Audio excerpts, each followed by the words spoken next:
Reporters came equipped with a Big Ben of thermometers, 6, 7 below zero. jerry-rigged to a light stand, But me, like a genius, I'm standing on a windy bridge. dumped unceremoniously Oof, it is cold. when done. For those covering the deep freeze, it's a time of high pressure. The polar vortex. The polar vortex. It's something we call polar vortex. It sounds like the name of a band Polar vortex. or a science fiction movie.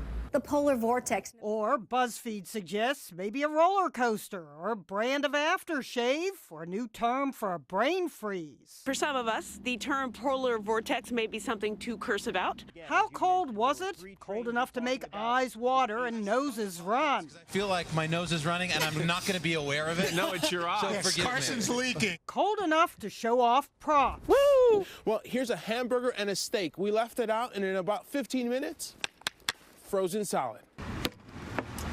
That is crazy. Yeah, it's a classic. Listen to it. Solid. Even amateurs can't resist. But there's one guy in particular who should have held his tongue instead of using it to demonstrate. Z100 radio personality Greg T. Tongue is on. Teed up his tongue to see if it really would stick. Oh my God, it's on hold. It's not coming off. Not quite as cute as the Christmas Story scene that inspired the stunt.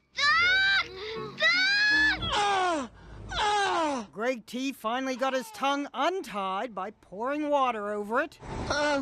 It was so cold that a prison escapee in Kentucky turned himself in. Robert Vick came to this motel and asked them to call the law. He's frostbitten. His toes and his fingers. He was pitiful. Occasionally, those covering the weather uncovered TMI, a little too much information. I have 3 layers of fleece-lined pants. Things are freezing on my body that I didn't even know were possible to freeze. Probably somewhere south of her polar plexus. Jeanne, CNN. This is the polar vortex, right? New York.